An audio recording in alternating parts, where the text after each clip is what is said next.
Hello दोस्तों, स्वागत है आप सभी का आप सबके अपने इस यूट्यूब चैनल फ्यूचर रैंकर्स में। हम लोग जो लूसेंट पढ़ रहे थे ये उसका क्लास नंबर 3 होने वाला है। इससे पहले 2 क्लास हो चुका है और हमने पहले 2 क्लास में यहाँ तक पढ़ लिया था लूसेंट में, और हम लोग लूसेंट में हिस्ट्री पढ़ रहे हैं। और हम आज की इस तीसरे क्लास में यहाँ से स्टार्ट करने वाले हैं विदेशी यात्रियों से मिलने वाली प्रमुख जानकारी, और यहाँ से आगे कंटिन्यू करेंगे और बहुत ही अच्छे तरीके से पढ़ेंगे। तो चलिए वीडियो को स्टार्ट करते हैं। और अगर आपने पहले 2 वीडियो को नहीं देखा है तो सबसे पहले आप उन 2 क्लास को जाके देखिए, तब आप इसको देखिएगा तो बहुत ही अच्छे से समझ में आएगा। तो चलिए स्टार्ट करते हैं। तो जो यहाँ पे जो पहले यात्री थे वो है, यानी कि हम सबसे पहले पढ़ेंगे यूनानी रोमन लेखक के बारे में। यानी कि यूनानी रोमन लेखक जो कि भारत आए थे और भारत का वर्णन किस प्रकार किए थे वो हम पढ़ेंगे। तो सबसे पहला है टेसियस। टेसियस कौन था चलिए जानते हैं। यह ईरान का राजवेद था। जो टेसियस है ये ईरान का राजवेद था। भारत के संबंध में इसका विवरण आश्चर्यजनक कहानियों से परिपूर्ण होने के कारण अविश्वसनीय है।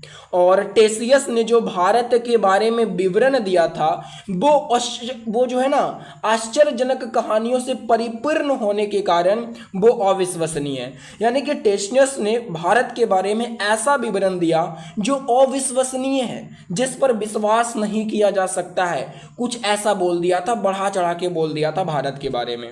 तो टेसियस ने यानी कि टेसियस के बारे में ये था। तो यहां से जो इंपॉर्टेंट सवाल बन सकते हैं ये कि टेसियस ये कौन था। तो ये ईरान का राजवेद था। यही एक इंपॉर्टेंट सवाल बन सकता है। जो दूसरा लेखक है वो है हेरोडोटस। ये बहुत ही महत्वपूर्ण है, जहां से एग्जाम में क्वेश्चन बनता है। देखिए, इसे इतिहास का पिता कहा जाता है। ये जो हेरोडोटस है इनको इतिहास का पिता कहा जाता है, फादर ऑफ हिस्ट्री कहा जाता है। इसने अपनी यानी कि इसने अपनी पुस्तक हिस्टोरिका में 5वीं शताब्दी ईसा पूर्व के भारत फारस संबंध का वर्णन किया है। और हेरोडोटस ने अपनी पुस्तक हिस्टोरिका में 5वीं शताब्दी ईसा पूर्व के भारत और फारस के संबंध का वर्णन किया है। तो हेरोडोटस की किताब का क्या नाम है? हिस्टोरिका, जिसमें उन्होंने किसका वर्णन किया है? तो 5वीं शताब्दी ईसा पूर्व भारत और फारस के संबंध का वर्णन किया है। परंतु इसका विवरण भी अनुश्रुतियों एवं अफवाहों पर आधारित है। परंतु हेरोडोटस का भी विवरण भी जो है ये अनुश्रुतियों एवं अफवाहों पर आधारित है, याद रखिएगा। तो ये था हेरोडोटस के बारे में। जो तीसरा नंबर पर है वो है सिकंदर। सिकंदर के साथ आने वाले लेखकों में निरियाकस, आनेसिक्राटस तथा अरिस्टोबुलस के विवरण अधिक प्रामाणिक एवं विश्वसनीय है। सिकंदर केवल भारत नहीं आया था, सिकंदर के साथ और भी लेखक भारत आए थे। कौन कौन? तो निरियाकस, आनेसिक्राटस और अरिस्टोबुलस, ये सभी भारत आए थे। और भारत के बारे में जो विवरण है, यानी कि ये सभी लेखक भारत के बारे में जो विवरण दिया वो अधिक प्रामाणिक एवं विश्वसनीय है। यानी कि इन्होंने जो विवरण दिया उसका प्रमाण मिलता है और वो विश्वसनीय है, माने विश्वास करने के योग्य है। अब देखिए जो अगला लेखक है, चौथा लेखक पढ़ेंगे हम, क्या है? तो चौथा क्या है? मेगास्थनीज। मेगास्थनीज से भी एग्जाम में बहुत सारे प्रश्न बनते हैं। देखिए मेगास्थनीज कौन था? यह सेल्यूकस निकेटर का राजदूत था जो चंद्रगुप्त मौर्य के राज दरबार में आया था। जो मेगास्थनीज है ना ये सेल्यूकस निकेटर का राजदूत था। ये किसका राजदूत था? सेल्यूकस निकेटर का राजदूत था। और ये चंद्रगुप्त मौर्य के दरबार में आया था। मेगास्थनीज किसके दरबार में आया था? चंद्रगुप्त मौर्य के दरबार में आया था। इसने अपनी पुस्तक इंडिका में मौर्य युगीन समाज एवं संस्कृति के विषय में लिखा। और मेगास्थनीज की पुस्तक है इंडिका, जिसमें उन्होंने मौर्य युगीन समाज एवं संस्कृति के विषय में लिखा। तो मेगास्थनीज के बारे में क्या क्या पूछा जा सकता है कि मेगास्थनीज किसका राजदूत था? सेल्यूकस निकेटर का राजदूत था। मेगास्थनीज किसके दरबार में आया था? तो चंद्रगुप्त मौर्य के दरबार में आया था। मेगास्थनीज की पुस्तक का क्या नाम है? तो इंडिका लिखा है। मेगास्थनीज ने अपनी पुस्तक इंडिका में किसके विषय में लिखा? तो मौर्य युगीन समाज एवं संस्कृत के विषय में लिखा। तो जब ऐसे पढ़ेंगे ना तो एक भी क्वेश्चन नहीं छूटेगा। पांचवा देखिए क्या है, डायमेकस। डायमेकस कौन था? यह सीरियन नरेश अंतनियोकस का राजदूत था। जो डायमेकस है ये सीरियन नरेश अंतनियोकस का राजदूत था जो बिंदुसार के राज दरबार में आया था। जो डायमेकस है ये किसके यानी कि राज दरबार में आया था? बिंदुसार के राज दरबार में आया था। इसका विवरण भी मौर्य युग से संबंधित है और डायमेकस का विवरण भी मौर्य युग से संबंधित है। तो डायमेकस से कौन सा सवाल बन सकता है कि डायमेकस किसका राजदूत था? सीरियन नरेश अंतनियोकस का राजदूत था।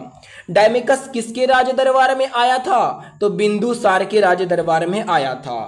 और डायमेकस का विवरण किससे संबंधित है? मौर्य युग से संबंधित है। आगे देखिए, अब है डायोनीसियस। वो था डायनेकस और यह है डायोनीसियस। ये क्या है देखिए, डायोनीसियस कौन था? यह मिस्र नरेश टॉलमी फिलाडेल्फस का राजदूत था जो अशोक के राज दरबार में आया था। जो डायोनीसियस है ना, डायोनीसियस ये मिस्र नरेश टॉलमी फिलाडेल्फस का राजदूत था और ये अशोक के राज दरबार में आया था। डायोनीसियस किसके राज दरबार में आया था? अशोक के राज दरबार में आया था। क्वेश्चन कैसे बन सकता है कि डायोनीसियस ये जो है किसका राजदूत था? तो मिस्र नरेश टॉलमी फिलाडेल्फस का राजदूत था। ये डायोनीसियस जो है ये किसके राज दरबार में आया था? तो ये अशोक के राज दरबार में आया था। बस इससे इतना सारा प्रश्न बन सकता है। अगला जो लेखक है वो है टॉलमी। क्या है टॉलमी? ये कौन थे? देखिए, इसने दूसरी शताब्दी में भारत का भूगोल नामक पुस्तक लिखी। तो भारत का भूगोल नामक पुस्तक किसने लिखा? टॉलमी ने लिखा। कब लिखा? दूसरी शताब्दी में लिखा। तो भारत का भूगोल नामक पुस्तक ये टॉलमी ने लिखा, दूसरी शताब्दी में लिखा था। जो अगला लेखक है आठवां वो है प्लिनी। प्लिनी कौन था? इसने प्रथम शताब्दी में नेचुरल हिस्ट्री नामक पुस्तक लिखी। प्लिनी ने पहली शताब्दी में नेचुरल हिस्ट्री नाम का एक किताब लिखा।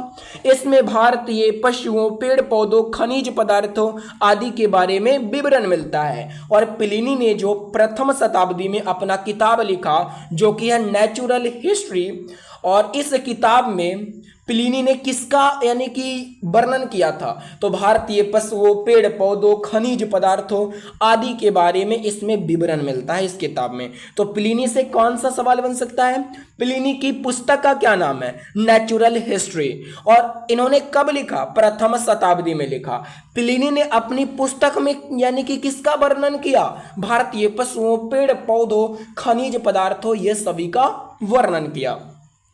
जो देखिए नौमा, पेरिपल्स ऑफ द इरिथ्रिशियन सी। देखिए ये एक किताब का नाम है। ये जो अभी हम पढ़े थे ना, ये किताब का नाम है पेरिपल्स ऑफ द इरिथ्रियन सी। ये किताब का नाम है और इस किताब के लेखक कौन है इसके बारे में अभी जानकारी नहीं मिलती है कि ये जो किताब है पेरिपल्स ऑफ द इरिथ्रिशियन सी, इस किताब को किसने लिखा इसकी जानकारी नहीं मिलती। देखिए इस पुस्तक के लेखक के बारे में जानकारी नहीं मिलती है। ये जो किताब है पेरिपल्स ऑफ द इरिथ्रियन सी, इस किताब के लेखक कौन है इसकी जानकारी ही नहीं है। यह लेखक करीब 80 ईस्वी में हिंद महासागर की यात्रा पर आया था और ये जो लेखक है जिन्होंने इस किताब को लिखा पेरिपल्स ऑफ द इरिथ्रिशियन सी, इस यानी कि यह जो लेखक है इसके लेखक करीब 80 ईस्वी में हिंद महासागर की यात्रा पर आया था। इसने उस समय के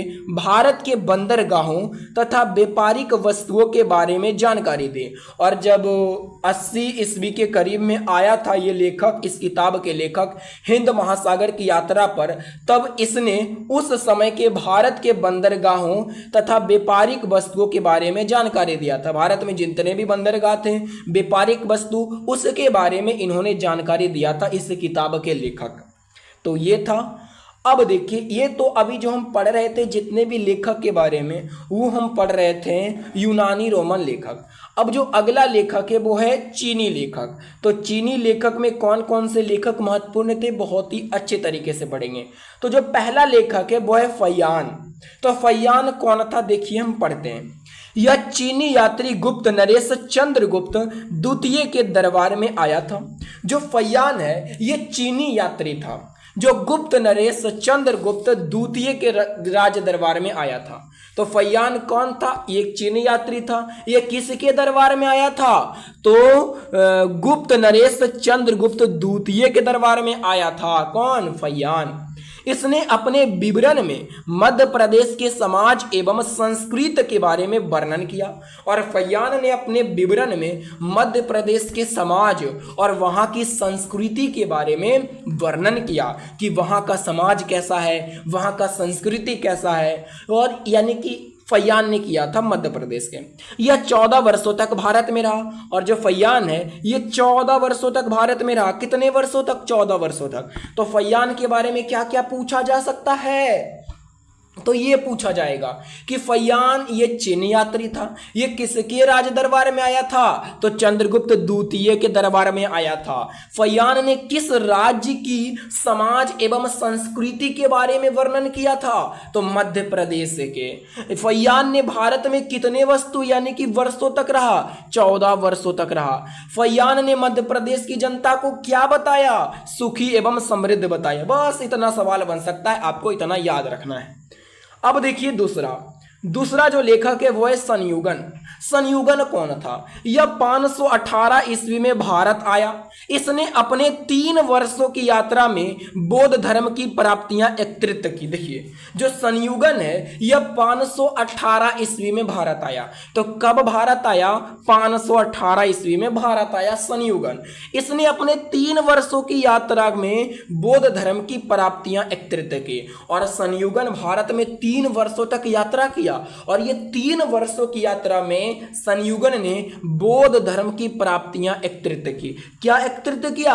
वो यानी कि एकत्रित माने समझते नहीं, इकट्ठा किया बौद्ध धर्म की प्राप्तियां।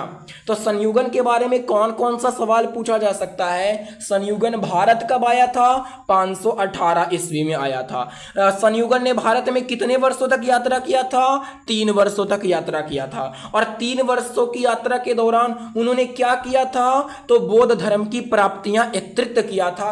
बस ऐसे पढ़ना है आपको, अच्छे से याद हो जाएगा। जो अगला चीनी लेखक यानी कि जो चीनी यात्री है वो है हेनसांग। हेनसांग कौन था? यह हर्षवर्धन के शासन काल में भारत आया था। जो हेनसांग है ये हर्षवर्धन के शासन काल में भारत आया था। किसके शासन काल में? हर्षवर्धन के शासन काल में हेनसांग भारत आया था। हेनसांग 629 ईस्वी में चीन से भारतवर्ष के लिए प्रस्थान किया और लगभग 1 वर्ष की यात्रा के बाद सर्वप्रथम वह भारतीय राज्य कपिसा पहुंचा। हेनसांग ने 629 ईस्वी में चीन से भारत के लिए प्रस्थान किया।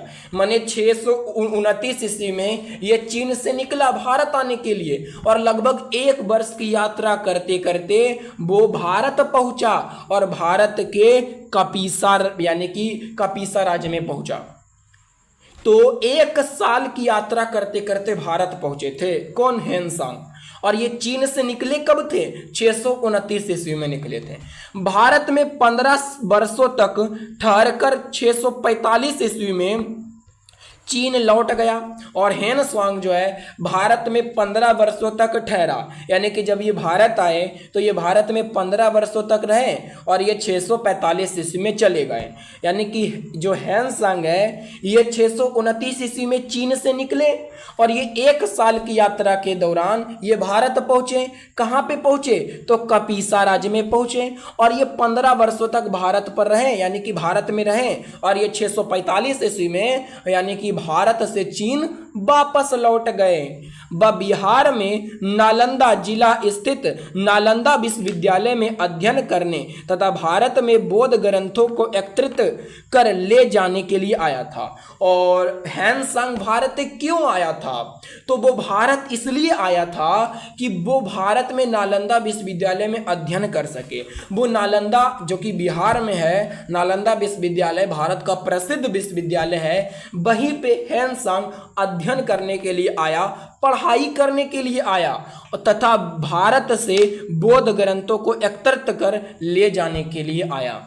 तो ह्वेनसांग भारत किस लिए आया ये भी मैंने आपको अच्छे से बता दिया। आगे देखिए, इसका भ्रमण वृत्तांत सी युकी नाम से प्रसिद्ध है। और ह्वेनसांग का जो भ्रमण है वो वृत्तांत सी युकी नाम से प्रसिद्ध है। किस नाम से प्रसिद्ध है? वृत्तांत सी युकी नाम से प्रसिद्ध है, जिसमें 138 देशों का विवरण मिलता है।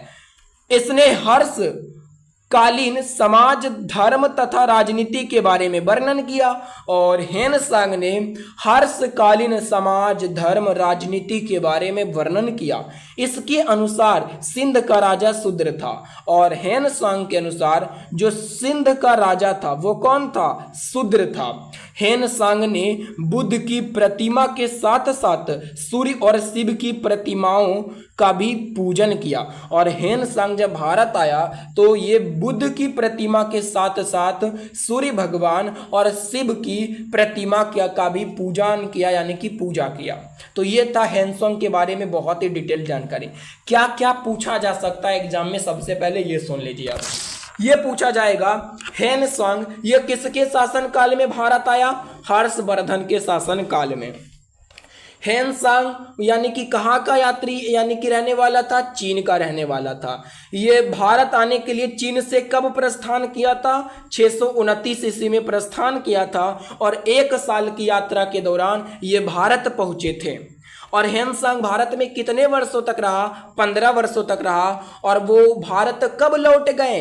तो भारत से चीन कब लौट गए? 645 ईस्वी में लौट गए।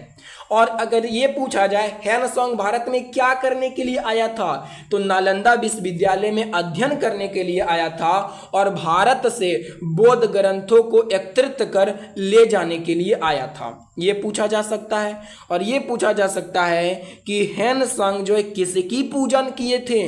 तो ये बुद्ध की प्रतिमा के साथ साथ सूर्य भगवान और शिव भगवान की प्रतिमाओं का भी पूजन किया था। इतना पूछा जा सकता है। अब देखिए यहाँ नोट, ह्वेनसांग के अध्ययन के समय नालंदा विश्वविद्यालय के कुलपति आचार्य शिलभद्र थे। यह विश्वविद्यालय बौद्ध दर्शन के लिए प्रसिद्ध था। देखिए अभी मैंने बोली ना कि जो ह्वेनसांग भारत आने का उद्देश्य क्या था कि वे नालंदा विश्वविद्यालय में अध्ययन कर सके, यही उद्देश्य था।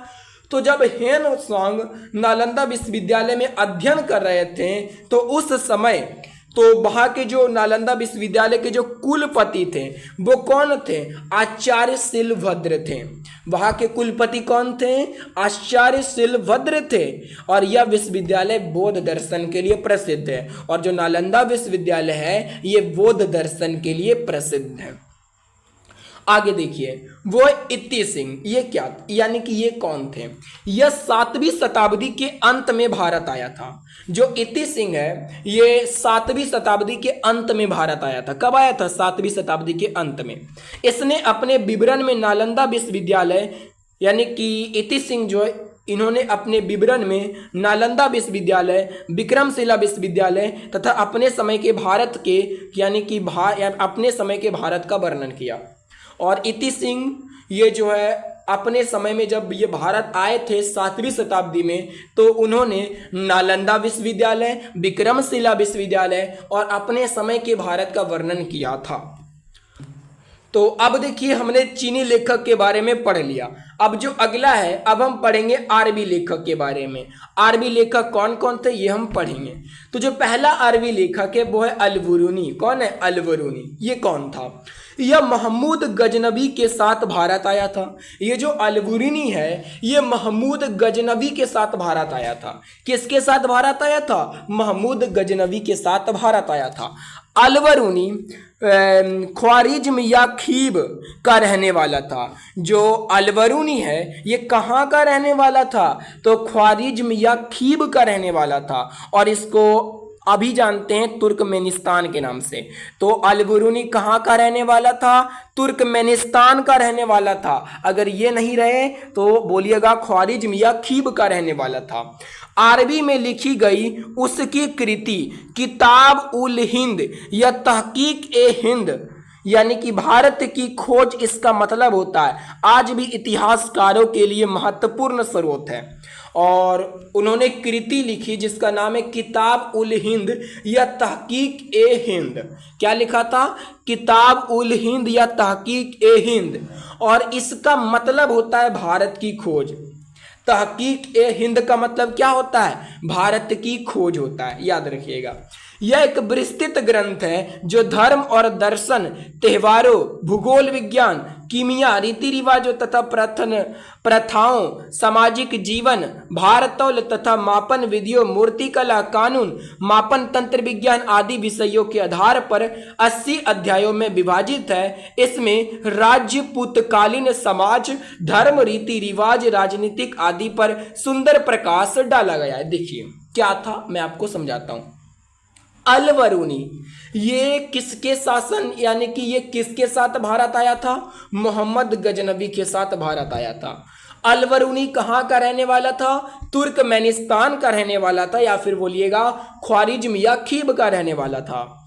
और अलवरूनी की कृति कौन सी है? किताब उल हिंद या तहकीक ए हिंद है। इसका मतलब क्या होता है? इसका मतलब होता है भारत की खोज होता है। और ये था क्या? ये एक विस्तृत ग्रंथ है। इसमें धर्म और दर्शन, त्योहार के बारे में, खगोल विज्ञान, कीमिया, रीति रिवाजों, प्रथाओं, सामाजिक जीवन, भारतौल तथा मापन विधियों, मूर्तिकला, कानून, माप तंत्र विज्ञान आदि विषयों के आधार पर 80 अध्यायों में विभाजित किया गया है। यानी कि ये जो कृति है अलवरूनी की किताब उल हिंद या तहकीक ए हिंद, इसको कितने अध्यायों में बांटा गया है? 80 अध्यायों में बांटा गया है। और इसमें राजपूतकालीन समाज, धर्म, रीति रिवाज, राजनीतिक आदि पर सुंदर प्रकाश डाला गया है। इतना है अच्छा वाला सवाल। अब देखिए अगला जो है लेखक वो है इब्न बतूता। क्या है? इब्न बतूता कौन था? देखिए इसके द्वारा अरबी भाषा में लिखा गया उसका यात्रा वृत्तांत, जिसे रेहला कहा जाता है, 14वीं शताब्दी में भारतीय उपमहाद्वीप के सामाजिक तथा सांस्कृतिक जीवन के विषय में बहुत ही प्रचुर तथा सबसे रोचक जानकारियां देता है। इब्न बतूता के द्वारा अरबी भाषा में लिखा गया है क्या? तो उसका वृत्तांत यानी कि यात्रा वृत्तांत लिखा गया है इब्न बतूता के द्वारा, जिसे रेहला कहा जाता है। 14वीं शताब्दी में भारतीय उपमहाद्वीप सामाजिक तथा सांस्कृतिक जीवन के विषय में बहुत ही प्रचुर तथा सबसे रोचक जानकारियां देता है। यानी कि ये कौन? तो यात्रा वृत्तांत, जिसे रेहला कहते हैं, जो कि इब्न बतूता के द्वारा लिखा गया है अरबी भाषा में। 1333 ईस्वी में दिल्ली पहुंचने पर इसकी विद्वता से प्रभावित होकर सल्तनत मोहम्मद बिन तुगलक ने उसे दिल्ली का काजी या न्यायाधीश नियुक्त किया था। और 1333 ईस्वी में दिल्ली जब ये पहुंचा, कौन? इब्न बतूता, तो इसकी विद्वता से प्रभावित होकर, ये इतने विद्वान थे, इसकी विद्वता से प्रभावित होकर सुल्तान मोहम्मद बिन तुगलक ने उसे दिल्ली का काजी या न्यायाधीश नियुक्त कर दिया।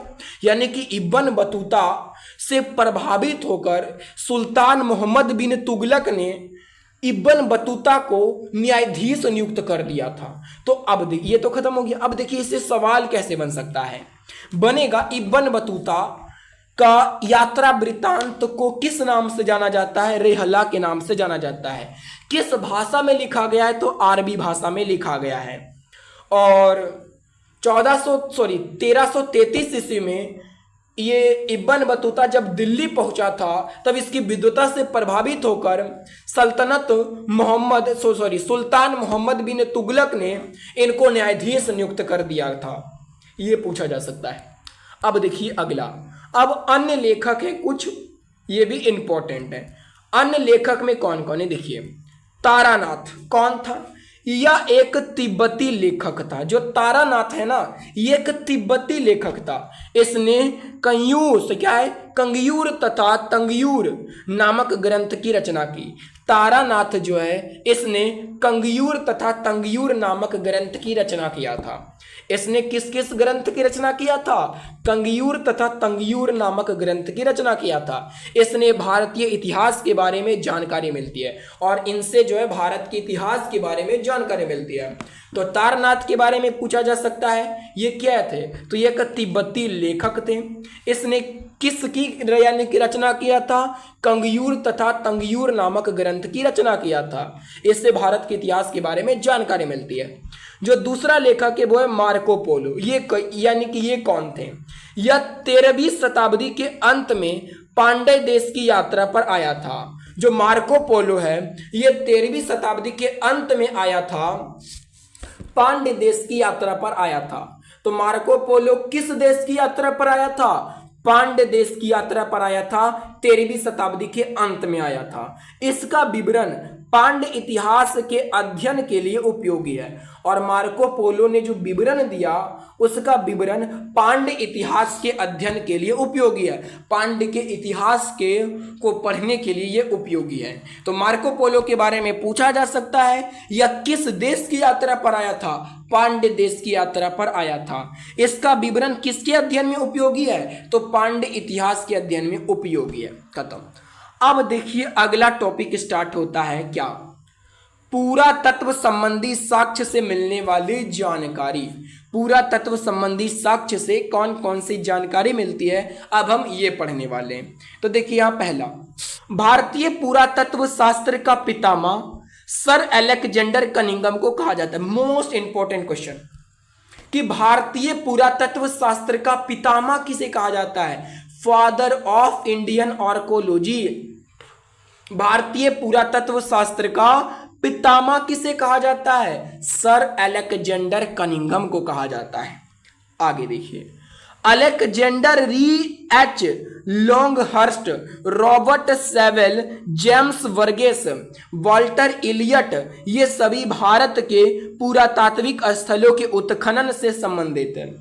यानी कि ये सभी जो है ना, Alexander Rea H Longhurst, Robert Sewell, James वर्गेस, वॉल्टर इलियट, ये सभी भारत के पुरातात्विक स्थलों के उत्खनन से संबंधित हैं। इन लोगों ने भट्टी प्रोलू, घंटा सलाम, अमरावती आदि स्थलों की खुदाई की और ये सभी लोग जो है किस किस स्थानों की खुदाई किए थे? भट्टी प्रोलू और घंटा सलाम और अमरावती आदि स्थलों की खुदाई किया था। अब देखिए अगला, 1400 ईसा पूर्व के अभिलेख बोगच कोई से वैदिक देवता मित्र, वरुण, इंद्र और नासत्य के नाम मिलते हैं। 1400 ईसा पूर्व के अभिलेख जो है ना वो बोगच कोई में मिलते हैं, जिसको बोलते हैं एशिया माइनर, से वैदिक देवता मित्र, वरुण, इंद्र, नासत्य के नाम से मिलते हैं। 1400 ईसा पूर्व के अभिलेख कहाँ मिलते हैं? बोगच कोई में मिलते हैं, एशिया माइनर में। आगे देखिए, मध्य प्रदेश में भागवत धर्म, वैष्णव संप्रदाय विकसित होने का प्रमाण तक्षशिला के इंडो ग्रीक राजा अंतलिखित का राजदूत होलियोडोरस के बेसन नगर गुरुड़ स्तंभ लेख से प्राप्त होता है। होलियोडोरस शुंग वंश के राजा भाग्रभद्र के दरबार में आया था। देखिए क्या क्या बन सकते हैं इंपॉर्टेंट क्वेश्चन, मैं वो बता देता हूं।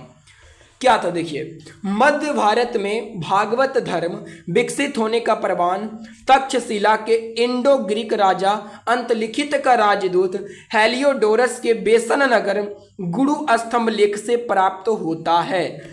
हेलियोडोरस शुंग वंश के राजा भाग्रभद्र के दरबार में आया था। ये जो हेलियोडोरस है ये किसके दरबार में आया था? तो ये शुंग वंश के राजा भाग्रभद्र के दरबार में आया था। ये इतना बस आपको याद रखना है। जहां पे समझाने वाली चीज होगी वहां पे मैं आपको समझाता भी हूं। आगे देखिए, सर्वप्रथम भारतवर्ष का जिक्र हाथी गुफा अभिलेख में, और सबसे पहले भारतवर्ष का जो जिक्र किया गया है वो हाथी गुफा अभिलेख में किया गया है। कहां पे किया गया है भारतवर्ष का जिक्र? तो हाथी गुफा अभिलेख में किया गया है सर्वप्रथम भारतवर्ष का जिक्र। आगे है, सर्वप्रथम दुर्भिक्ष की जानकारी देने वाला अभिलेख सोहगोरा अभिलेख है, और सर्वप्रथम जो दुर्भिक्ष की जानकारी देता है अभिलेख वो है सोहगोरा अभिलेख।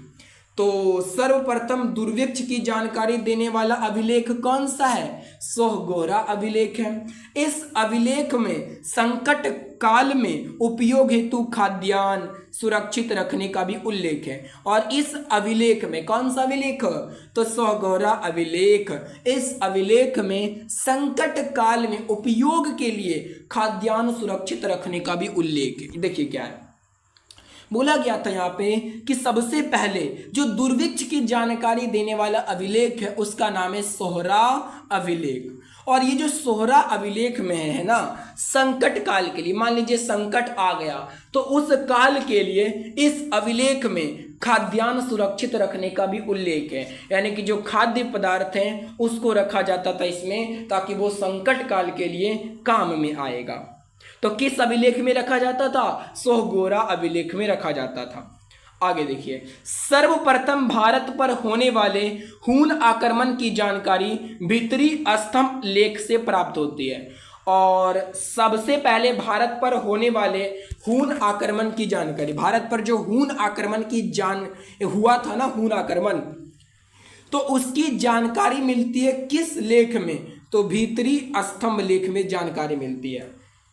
भारत पर होने वाले हून आक्रमण की जानकारी भीतरी स्तंभ लेख से प्राप्त होती है।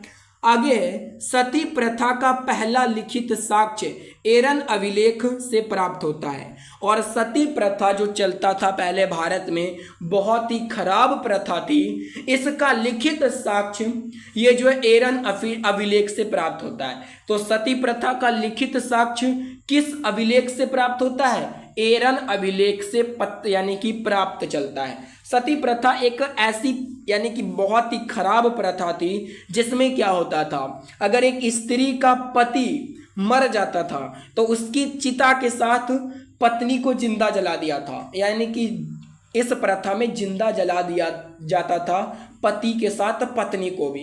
ये ऐसी खराब प्रथा थी, और इसका जो लिखित साक्ष्य मिलता है वो एरन अभिलेख से प्राप्त होती है। किस अभिलेख से? एरन अभिलेख से प्राप्त होती है। आगे देखिए, सातवाहन राजाओं का पूरा इतिहास उनके अभिलेखों के आधार पर लिखा गया है, और सातवाहन राजाओं का जो पूरा इतिहास है उनके अभिलेखों के आधार पर लिखा गया है। सातवाहन राजाओं का पूरा इतिहास उनके अभिलेखों के आधार पर लिखा गया है। रेशम बुनकर की श्रेणियों की जानकारी मंदसौर अभिलेख से प्राप्त होती है। रेशम बुनकर की श्रेणियों की जानकारी किस अभिलेख से प्राप्त होती है? मंदसौर अभिलेख से प्राप्त होती है। रेशम बुनकर की श्रेणियों की जानकारी मंदसौर अभिलेख से प्राप्त होती है, याद रखिएगा। आगे देखिए क्या है, कश्मीरी नव पाषाणिक पूरा स्थल बुर्जहोम से गारतावास गड्ढा घर का साक्ष्य मिला। इसमें उतरने के लिए सीढ़ियां होती थी। यहाँ मनुष्य के साथ उसके पालतू कुत्ते को भी दफनाने का साक्ष्य प्रचलित यानी कि प्रचलित। देखिए क्या था, यानी कि गड्ढा घर होता था। गड्ढा घर क्या होता था कि गड्ढा खान कर उसमें मनुष्य रहता था, और उसमें उतरने के लिए और चढ़ने के लिए सीढ़ियां भी होती थी, और यहाँ पे मनुष्य के साथ उसके पालतू कुत्ते को भी दफनाने का प्रथा प्रचलित था कि अगर मनुष्य मर जाता था तो उसी गड्ढे में उसके पालतू कुत्ते और मनुष्य को साथ में दफना दिया जाता था। तो इसका साक्ष्य कहाँ पे मिलता है? बुर्जहोम से मिलता है। ये पूछा जा सकता है कि मनुष्य के साथ उसके पालतू कुत्ते को दफनाने का साक्ष्य कहाँ से मिलता है? बुर्जहोम से मिलता है। कश्मीरी नवपाषाणिक पूरा स्थल बुर्जहोम से मिलता है। अब देखिए नोट वाली बात पढ़ते हैं। पूरा स्थल उस स्थान को कहते हैं जहां औजार, बर्तन और इमारतों जैसी वस्तुओं के अवशेष मिलते हैं।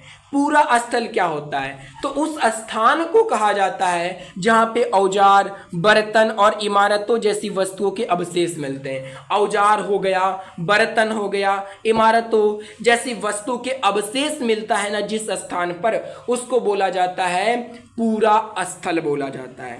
ठीक है ना। आगे देखिए, प्राचीनतम सिक्कों को आहत सिक्के कहा जाता था।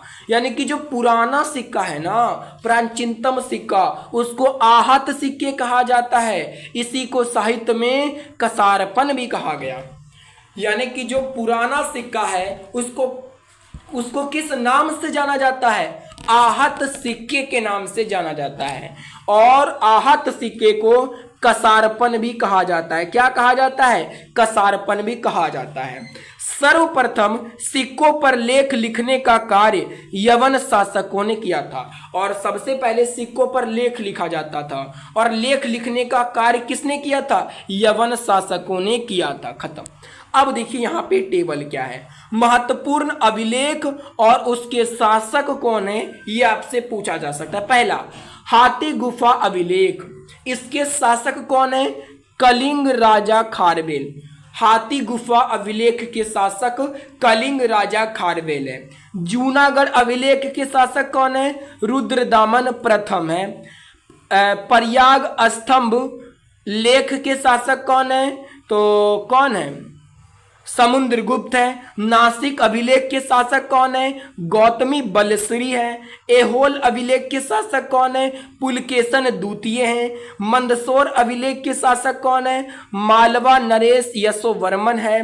ग्वालियर अभिलेख के शासक कौन है? प्रतिहार नरेश भोज है। भीतरी एवं जूनागढ़ अभिलेख के शासक कौन है? स्कंद गुप्त है।